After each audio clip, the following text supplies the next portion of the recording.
So you may have seen this store when you've been downtown, hanging out at Power and Light, or even been at the Sprint Center. That's right. Now, once you walk through the doors, you're in for a treat.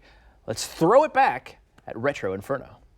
First off, you walk through the front door, and this place is crazy with all the cool stuff that's on the walls, what's hanging from the ceiling, and it's on the floor. But I'm first drawn to the big crystal skull here. What's the story behind this, Rod? Oh, actually, I saw that at Palm Springs Modernism show a couple of years ago. These friends of mine that are dealers in Dallas, it came from a collection in Dallas. Really? And it's one of those things you don't really want to move twice. No. So at the end of the show, I approached him, and we got a deal worked out. And so now it got moved here, moved in a crate.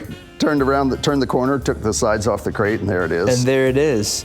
Well, you've been here down in downtown Kansas City, Missouri now for 21 years, and we were talking briefly about how you got your kind of start in this, whereas you said you were in your 30s, just moved into Brookside, and you were tired of the hand-me-down furniture that you had, and that started getting the wheels turning about getting new furniture with people saying they liked what you were putting in your house. How did you then turn that into where we are now? But yeah, I'd put things in my house. People say that's cool. I started to trust my eye. And that was 1993. 5 years later, I had a store.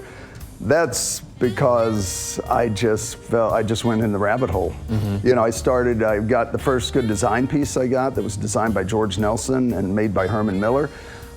I didn't know they were designed. I didn't know anything about this stuff. I didn't know there were actual designers and manufacturers and all this. So then, you start hitting the books because there was no internet, realizing there's inherent value in things, reason why things are good, kind of like a car, the reasons why one car make might be better than another, having to do with performance, materials, and quality of construction kind of thing. What made you want to learn more about it? Yeah, the first good design piece I bought, this George Nelson desk, literally something about it just got me. I was just like, that is so cool. I don't even know exactly. Yeah. But that was the first entree into actual good design. At first, everything looks kind of cool, but once you look at it a while, your eye develops. And the Retro Inferno, everything over here is a retro-inspired piece. Well, or is it not, or more modern? I mean, it's not inspired. It is. It is all retro? Yeah. Okay. This is all stuff that's from in design movements, what's considered the modern movement, which actually started in the early 1900s and went through the 70s, more or less.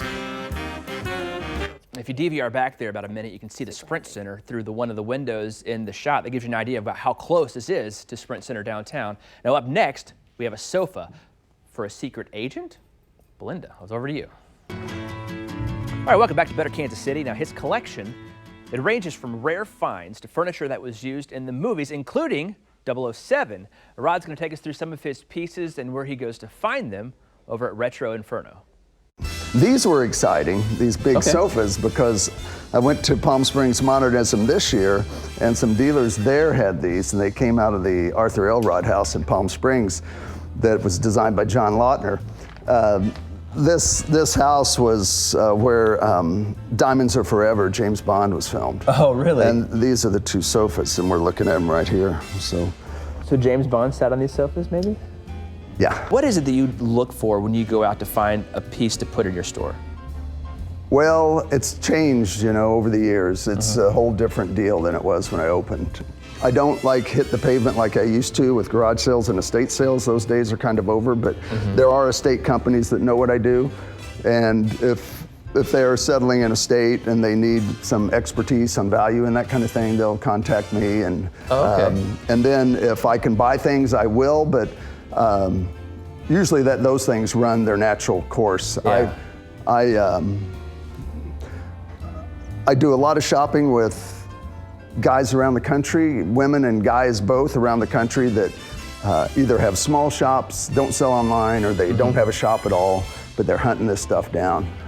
Kind of pickers, I guess you'd say. And then what would be the most unique find that you've made in your years of doing this? Is there something, or either what's been the most unique find for you, or what is that one that you're waiting for that you know one day is going to show up and you're going to be the first to jump on it?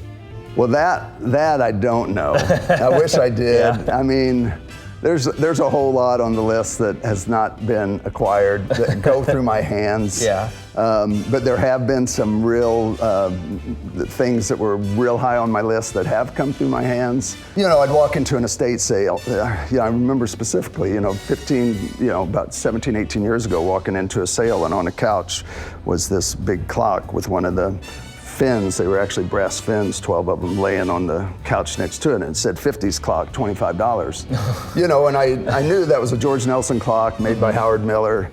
At that time, that clock was more valuable than it is today. Really? Yeah, that time that clock was worth about $5,000 to $7,000. But since a lot of reissues, that kind of thing, the value of that clock now is about $3,500. That's another thing that's affected some of these things. And in the next half hour, it's a can't miss table that has connections and ties back here to a room in the Metro. Well, there's a famous architect named Warren Plattner. He's designed famous rooms like the Windows on the World restaurant in the fallen World Trade Center and the American restaurant in Crown Center. Now, Rod Parks at Retro Inferno gives us a show and tell about a piece he has from Mr. Plattner. This is a George Nelson sofa and chair. Okay. So I bought this from he was a pretty important architect in Kansas City, his family.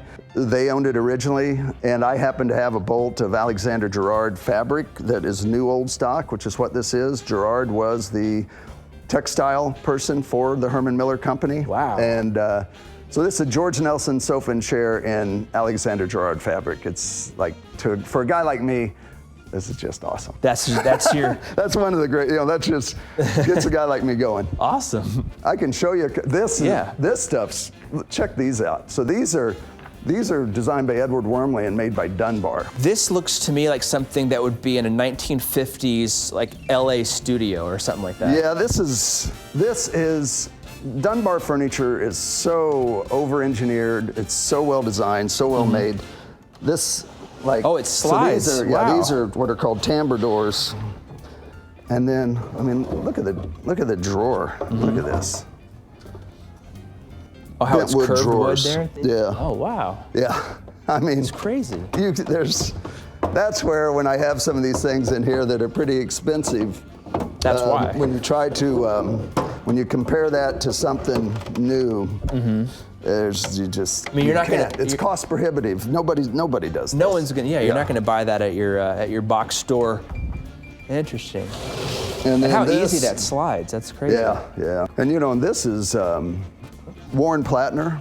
Oh yeah, he was an architect who designed Windows on the World, and he designed the American restaurant. Yeah. This is Plattner table, marble top chairs, original from the 70s. Really? Yeah, designed in early 60s. This was from some people in Kansas City who owned it since it was new. Well, let's look at one other piece here. I think the one that you want to showcase or show off here, because these are neat. There's so much. This is Brazilian rosewood. Oh, okay, this is Brazilian rosewood. Wow. You see that?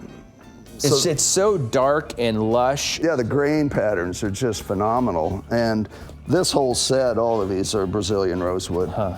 This Hans Wegner table is really great in Brazilian rosewood. And that Brazilian rosewood is actually illegal to use to make furniture anymore because it's rare and endangered. And it's that scarcity that drives the price north. And there's 2 whole levels to that store. We didn't get a chance to show you all of it, so if you get the chance to check it out, strongly recommend it. Again, just south of Sprint Center there, downtown Kansas City, Missouri.